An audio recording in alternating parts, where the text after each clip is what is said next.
We're back with Senator James Risch. We're following the breaking news, the new claim by ISIS that an American hostage, a young American woman, was killed by a Jordanian airstrike. Lots of skepticism, no confirmation at all. Most people believe ISIS is simply lying. You mentioned, Senator, that you expect next week new action by the Obama administration to deal with this war on terror, this war against ISIS. What are you driving at?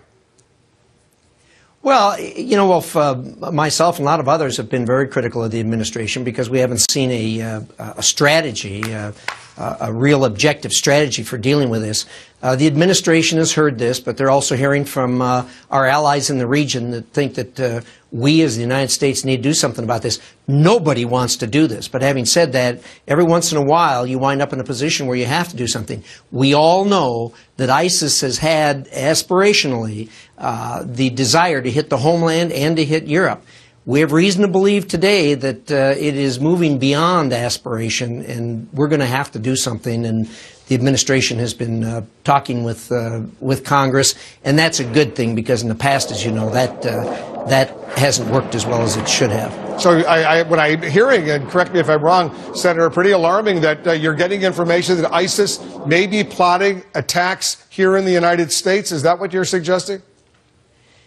Well, probably as far as I want to go is that we all know that it has been aspirational. We have reason to believe it is moving beyond aspirational. And as a result of that, we're going to have to do something. As much as we don't want to do something, we're probably going to have to. Obviously, there's a huge debate in Congress about the, quote, boots on the ground, end quote, aspect of this. I'm one of those, and you've heard me say it before, that you don't really need the boots on the ground as much as you did in conventional wars, as you did in the past. The Arab nations are now talking about providing the boots on the ground. They've said that before. We'll see if they step up. ISIS has really misjudged the reaction of the rest of the Arab world. They're angry. They're becoming scared. And I've heard in the past, we've always heard when we sat down and talked with the Arab leaders, we talked about al-Qaeda, they'd wring their hands and they'd say, well, I hope you can do something about it. They've moved beyond that, and the word is no longer you. The word they use now is we. And they also use the term, as you heard me say before, that this is our war, although they certainly want our assistance.